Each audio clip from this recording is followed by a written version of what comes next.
يقول: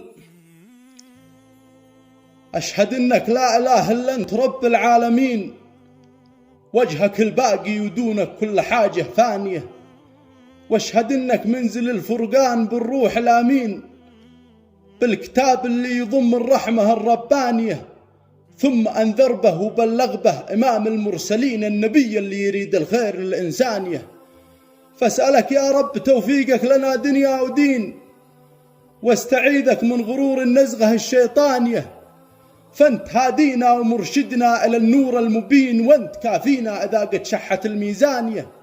فانت هادينا ومرشدنا إلى الحق المبين، وانت كافينا إذا قد شحت الميزانية. سبح العالم بحمدك كل وقت وكل حين، والشجر والطير سبح والغصون الدانية. وانت يا إنسان ما غرك برب العالمين، ما علمت إن العمر فاني وبقعة فانية، ما علمت إن العمر فاني وبقعة فانية. وسلامتكم.